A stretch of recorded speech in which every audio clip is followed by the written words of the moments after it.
경기도 수원에 사시는 정말순 할머니, 올해 72살이십니다. 새벽 5시에 일어나셔서 재래시장에 나가 장을 보시는 게 30년 넘은 습관이에요. 시금치 한 단, 콩나물 한 봉지, 두부 반 모, 김치 한 통.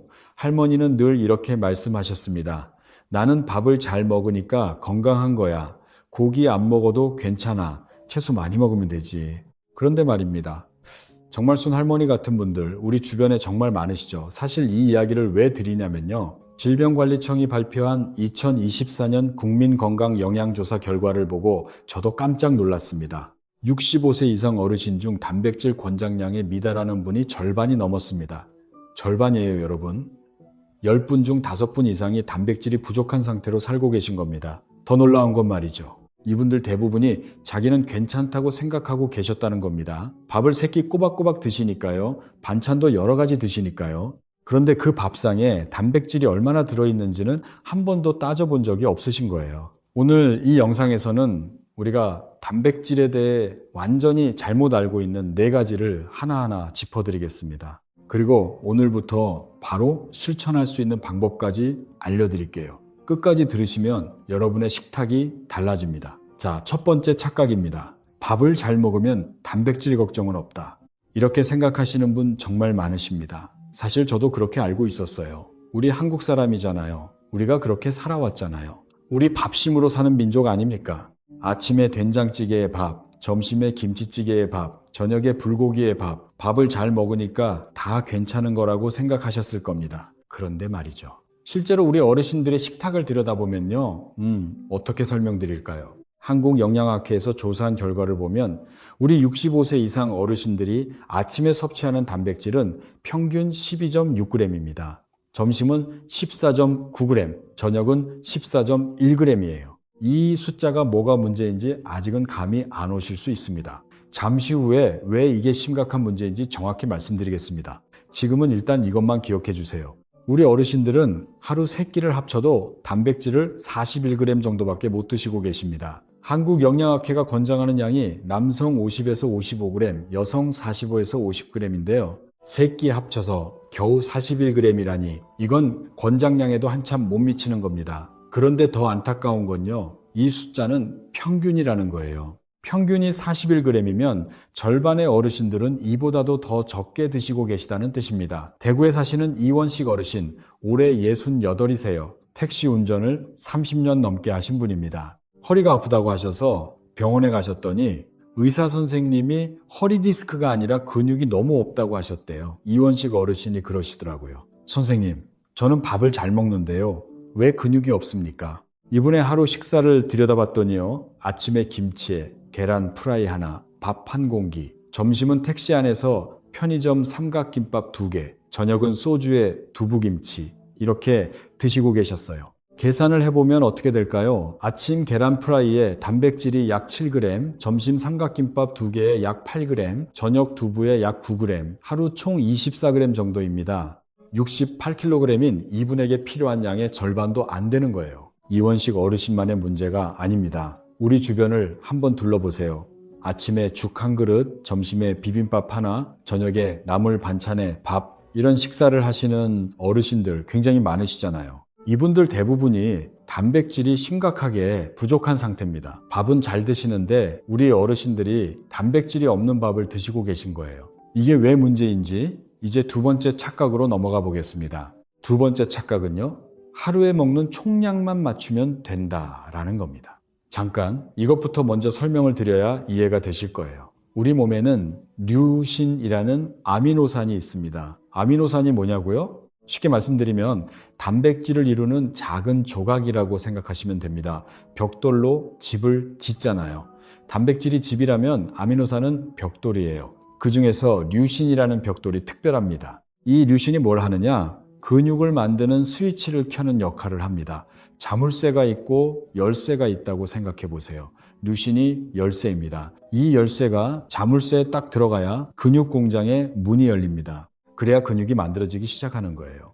그런데 여기서 아주 중요한 사실이 있습니다. 2024년 미국 일리노이 대학교 연구팀이 발표한 논문을 보면요. 이 류신이라는 열쇠가 일정량 이상이 되어야 자물쇠가 열린다고 합니다. 그 양이 한 끼에 2.8g입니다. 단백질로 따지면 약 30g이에요. 이걸 유신역치라고 부르는데요. 쉽게 말하면 최소 기준선이에요. 이 기준선을 넘어야 근육이 만들어지기 시작합니다. 넘지 못하면요, 아무리 단백질을 먹어도 근육은 만들어지지 않습니다. 열쇠가 너무 작아서 자물쇠가 안 열리는 거예요. 그런데요, 여러분, 이게 젊은 사람들에게는 해당이 안 됩니다.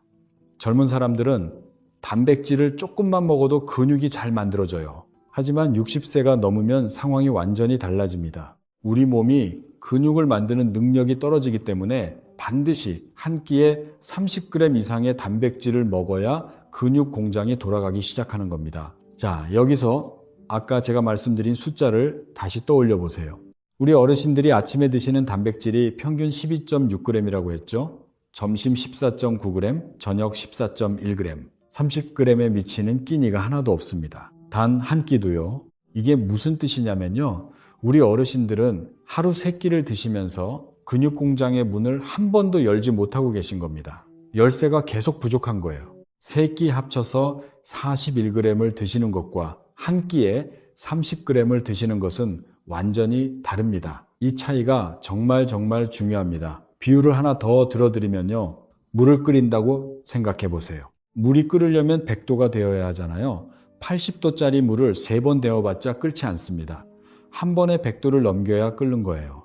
근육도 마찬가지입니다. 한 끼에 30g이라는 온도를 넘겨야 근육이 만들어지는 겁니다. 이걸 알고 나면 식사 방법이 완전히 달라져야 합니다. 같은 양의 단백질을 먹더라도 3끼에 골고루 몇 끼니 30g 이상 맞추는 게 핵심입니다. 구체적인 방법은 잠시 후에 자세히 알려드리겠습니다. 그 전에 왜 이게 이렇게까지 심각한 문제인지 좀 더 말씀드려야겠어요. 단백질이 부족해지면 우리 몸에서 가장 먼저 줄어드는 게 근육입니다. 근육이 줄어든다. 이게 왜 무서운 건지 제대로 말씀드리겠습니다. 근육은 그냥 힘을 쓸 때만 필요한 게 아닙니다. 우리 몸의 갑옷이에요. 뼈를 감싸서 보호하고 관절이 움직일 수 있게 잡아주고 넘어졌을 때 충격을 흡수해 줍니다. 이 갑옷이 얇아지면 어떻게 될까요? 뼈가 드러나는 거예요. 작은 충격에도 뼈가 부러집니다. 실제로 2024년 국민건강영양조사에 따르면 65세 이상 어르신 중 근감소증 유병률이 9.4%입니다. 10명 중 1분 가까이가 이미 근감소증에 걸려 계신 겁니다. 남성 9.5%, 여성 9.3%로 남녀 차이가 거의 없어요. 그런데 이게 전부가 아닙니다. 겉으로 보이는 팔다리 근육만 빠지는 게 아니에요. 이걸 꼭 아셔야 합니다. 근육이 줄어들 때는 눈에 보이지 않는 내장 근육도 함께 줄어듭니다. 위장 근육이 얇아지면 소화가 안 됩니다. 밥을 먹어도 더부룩하고 속이 불편하신 분들 혹시 계신가요?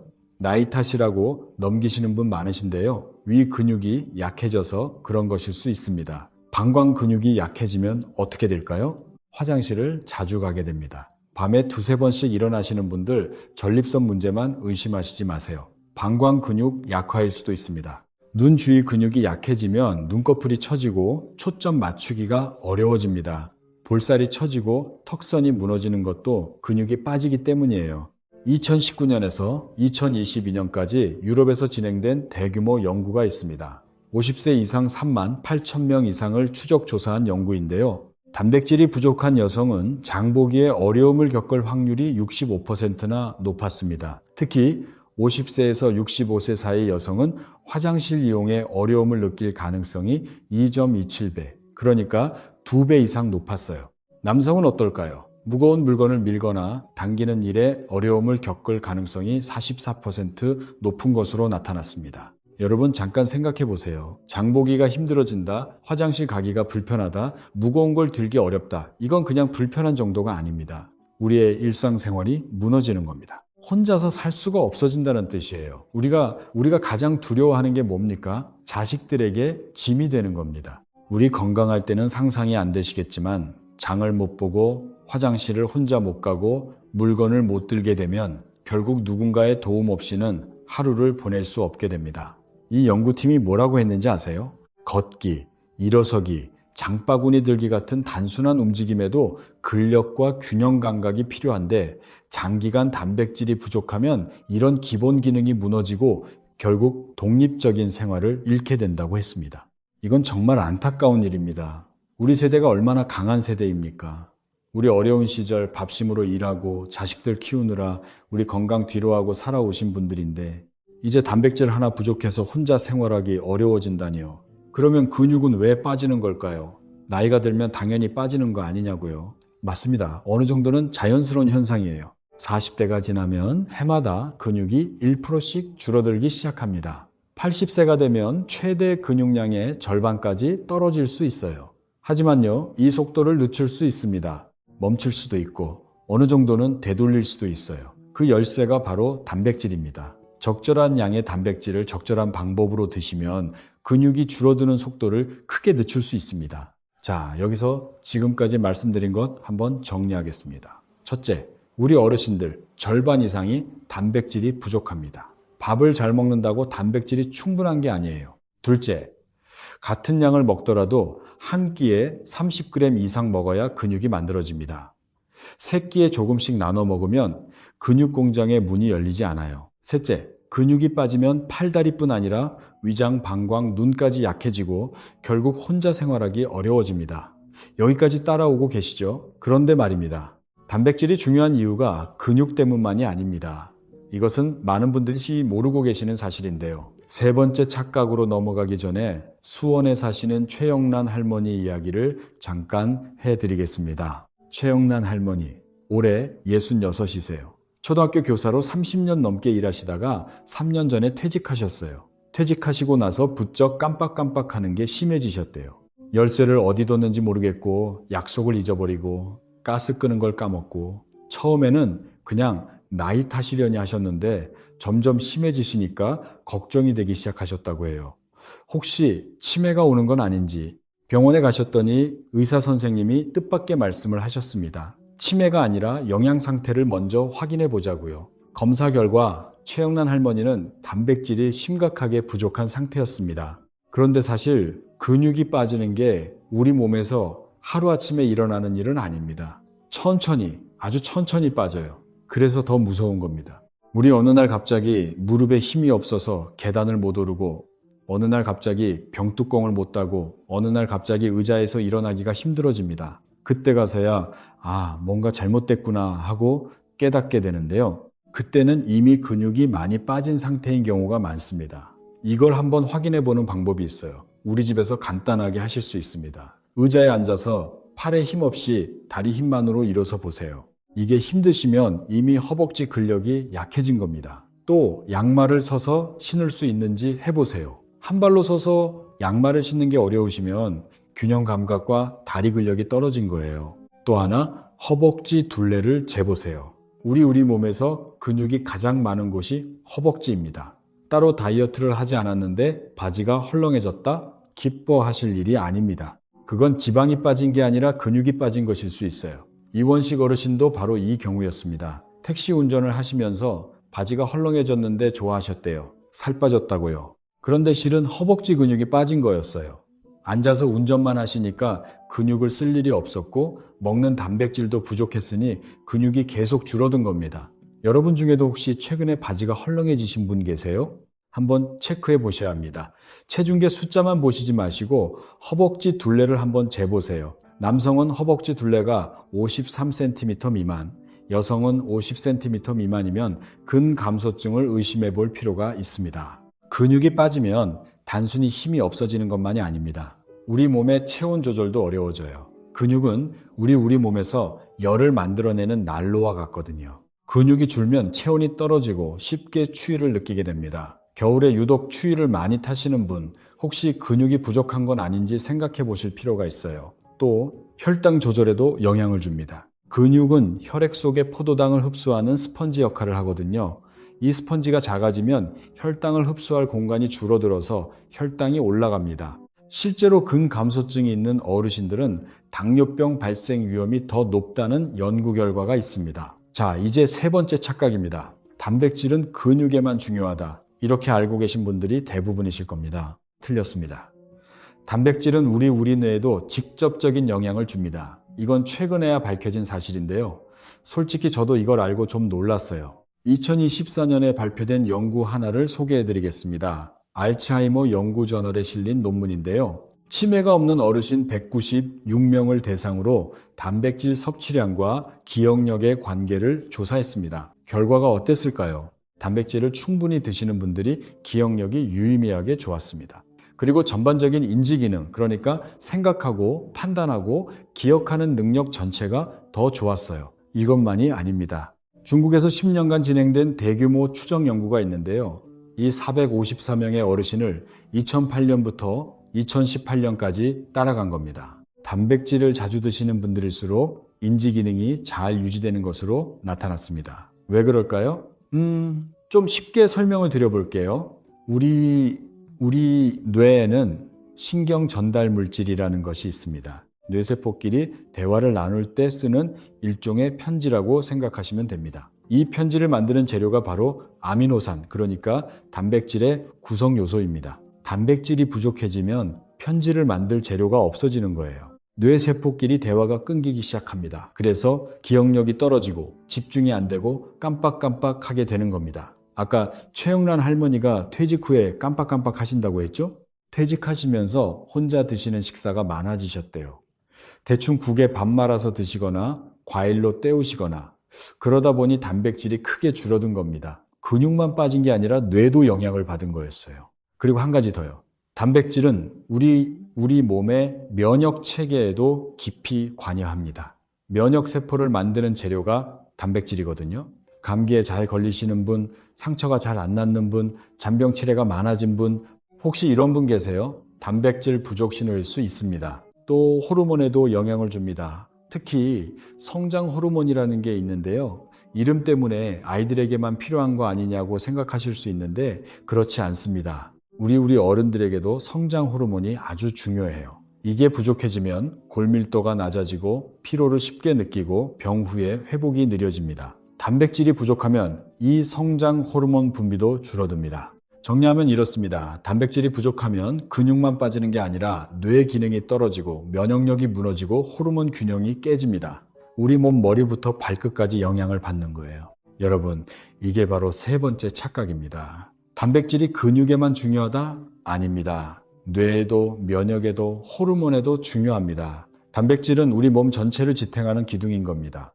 이제 네 번째 착각으로 넘어갑니다. 이것도 정말 중요한 내용입니다. 몸무게 1kg당 1g이면 충분하다. 이렇게 알고 계시는 분 많으시죠? 60kg이면 60g, 70kg이면 70g. 이 기준은 사실 건강한 젊은 성인을 위한 기준입니다. 그런데요, 최근 연구에서 이 기준이 어르신들에게는 부족하다는 결과가 계속 나오고 있습니다. 한양대학교 식품영양학과 연구팀이 진행한 연구를 소개해드리겠습니다. 70세에서 85세 한국인 어르신 120명을 세 그룹으로 나누었어요. 한 그룹은 체중 1kg당 0.8g, 또 한 그룹은 1.2g, 마지막 그룹은 1.5g의 단백질을 12주 동안 드시게 했습니다. 결과가 어땠을까요? 1.5g을 드신 그룹에서만 근육량과 근력이 유의미하게 늘어났습니다. 0.8g 그룹은 거의 변화가 없었어요. 이 연구가 뭘 보여주느냐면요. 기존에 알려진 0.8g이나 1g으로는 어르신들의 근육을 지키기에 부족하다는 겁니다. 2025년에 발표된 또 다른 연구도 같은 결론을 내렸습니다. 아미노산 산화 기술이라는 정밀한 방법으로 근감소증 어르신들의 실제 단백질 필요량을 측정한 건데요. 현행 권장량인 0.8g으로는 충분하지 않다는 결과가 나왔습니다. 또 2025년에 발표된 연구에서는 126명의 60세에서 75세 여성을 두 그룹으로 나누어 12주간 관찰했는데요. 체중 1kg당 1.2g을 섭취한 그룹이 0.8g 그룹보다 근육 구성이 유의미하게 개선되었습니다. 이 세 가지 연구가 모두 같은 이야기를 하고 있습니다. 우리 어르신들은 최소 1.2g, 근감소증이 있으신 분은 1.5g까지 드셔야 합니다. 잠깐 여기서 주의하실 점이 있습니다. 이건 건강한 어르신 기준입니다. 신장 기능이 좋지 않으시거나 간 질환이 있으신 분은 반드시 주치의 선생님과 상의하셔야 합니다. 단백질을 무조건 많이 먹는 게 답은 아니에요. 그런데 말입니다. 우리 어르신들 대부분에게는 너무 많이 먹는 게 문제가 아닙니다. 너무 적게 먹는 게 문제예요. 아까 말씀드렸죠? 하루 41g밖에 안 드시고 계시다고요. 72g이나 90g을 드셔야 하는데 41g이에요. 부족한 양이 어마어마한 겁니다. 그래서 단백질을 너무 많이 먹으면 어쩌나 걱정하시는 것보다 지금 당장 더 드시는 게 급합니다. 물론 과유불급이라는 말이 있듯이 지나치게 많이 드시는 것도 좋지 않습니다. 이건 짚고 넘어가야 합니다. 단백질을 과도하게 많이 먹으면 간과 신장에 부담이 갑니다. 왜 그러냐면요. 단백질이 우리 몸에서 사용되고 남은 것은 간에서 분해되고 신장에서 걸러져서 배출됩니다. 너무 많은 양을 처리해야 하면 간과 신장이 과로하는 거예요. 정수기 필터에 물을 너무 많이 부으면 막히는 것과 비슷합니다. 또 잉여 단백질 때문에 칼슘이 뼈 대신 소변으로 빠져나가면서 골다공증이 생길 수 있고 요산이 관절에 쌓이면서 통풍이 발생할 수도 있습니다. 하지만 다시 말씀드리지만요. 이건 정말 많이 드시는 경우의 이야기입니다. 체중 1kg당 2g 이상을 장기간 드시는 경우에 해당하는 거예요. 우리 어르신들 대부분은 이 걱정을 하실 필요가 없습니다. 지금은 부족한 게 문제이지 넘치는 게 문제가 아니니까요. 다만 기저질환이 있으시면 꼭 확인하세요. 신장기능 수치가 높으신 분, 간질환이 있으신 분, 통풍을 앓고 계신 분은 의사 선생님과 상해 후에 적정량을 정하시는 게 좋습니다. 자, 이제 여러분이 가장 궁금해하실 내용입니다. 그래서 뭘 어떻게 먹으란 말이냐? 구체적으로 알려드리겠습니다. 핵심 원칙은 딱 하나입니다. 매 끼니 단백질 30g 이상, 이것만 기억하세요. 30g이 얼마만큼인지 감이 잘 안 오시죠? 지금부터 쉽게 알려드릴게요. 계란으로 따지면 한 끼에 4개에서 5개 정도입니다. 한 끼에 계란 5개를 드시기는 좀 버거우시죠? 그래서 다양한 음식을 섞어서 드셔야 합니다. 아침 식사 예를 들어 볼게요. 계란 2개를 반숙으로 삶거나 프라이를 해서 드세요. 여기에 우유 한 잔을 곁들이세요. 이렇게만 하시면 단백질이 약 20g입니다. 여기에 두부를 반모 정도 넣은 된장찌개를 드시면 단백질 8에서 10g이 더해져서 30g 가까이 됩니다. 이해되시죠? 계란 2개에 우유 한 잔에 된장찌개. 이게 아침 한 끼입니다. 별로 어렵지 않죠? 점심에는 어떻게 할까요? 생선구이 한 토막이면 단백질이 약 20g입니다. 고등어구이, 삼치구이, 갈치구이 다 좋아요. 여기에 밥과 반찬을 드시면 30g을 넘기실 수 있습니다. 혹시 고기를 좋아하시면 닭가슴살 한 덩이나 돼지고기 수육 한 접시도 좋습니다. 저녁에는요, 쇠고기, 불고기를 한 접시 드시거나 아니면 두부 한 모를 넣은 순두부찌개를 드시면 됩니다.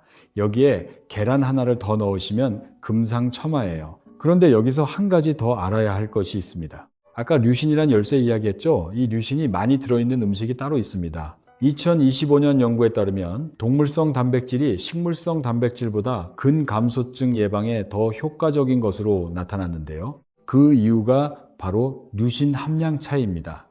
구체적으로 말씀드리면요. 닭가슴살 85g, 그러니까 한 주먹 정도의 류신이 2.25g 들어있습니다.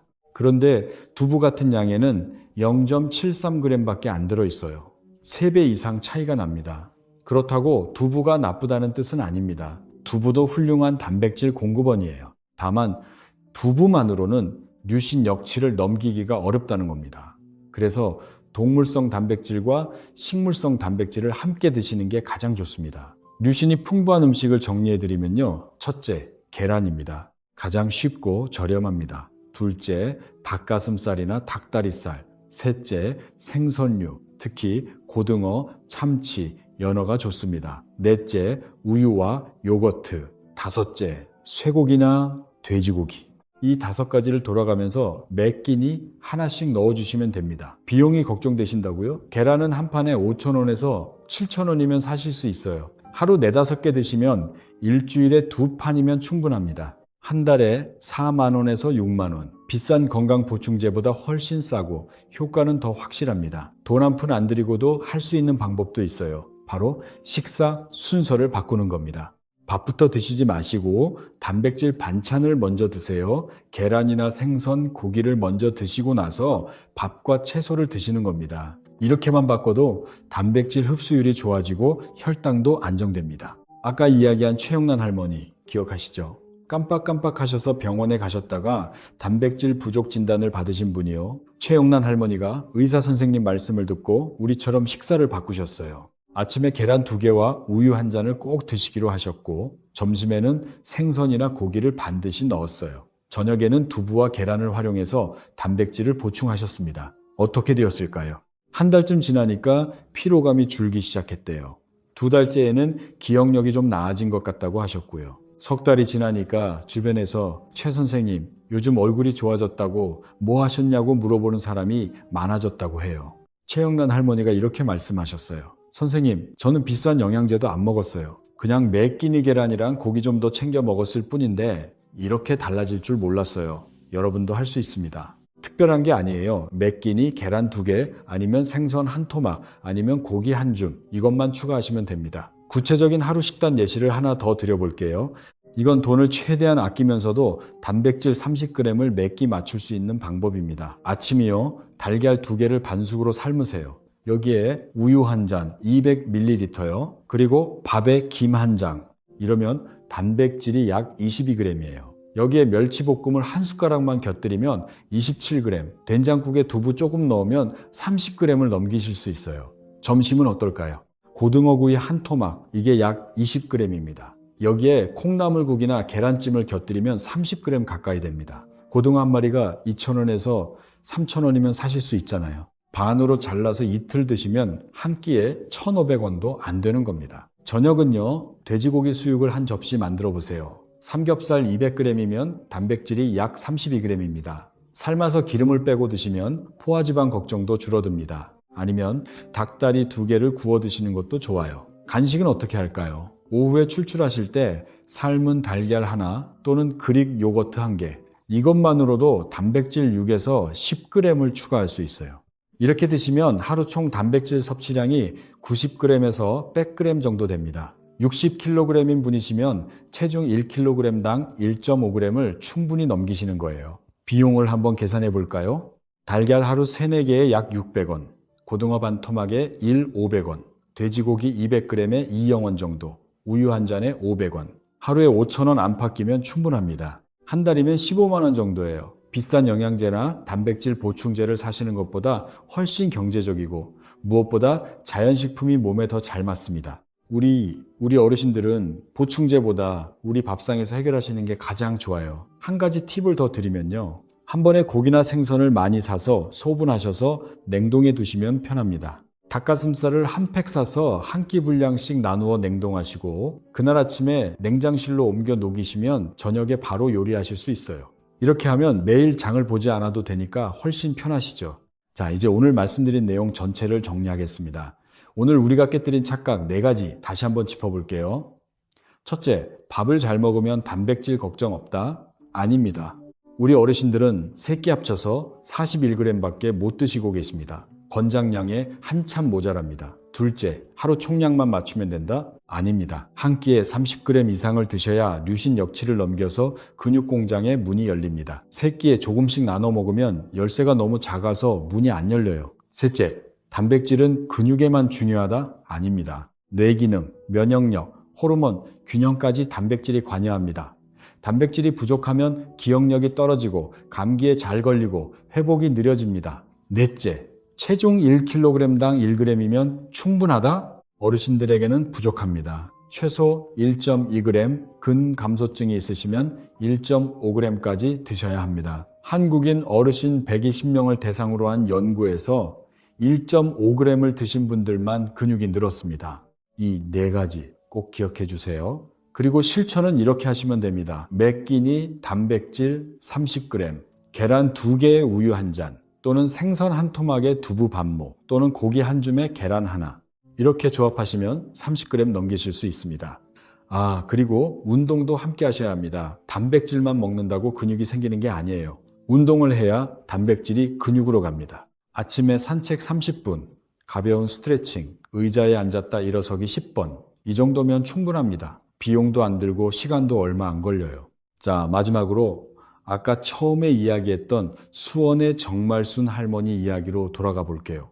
정말순 할머니도 이 영상과 비슷한 내용을 의사 선생님한테 들으셨대요. 그래서 시장에 가실 때 콩나물, 시금치만 사시던 습관을 바꾸셨다고 합니다. 계란 한 판이랑 닭가슴살, 그리고 고등어를 장바구니에 추가하셨대요. 할머니가 그러셨어요.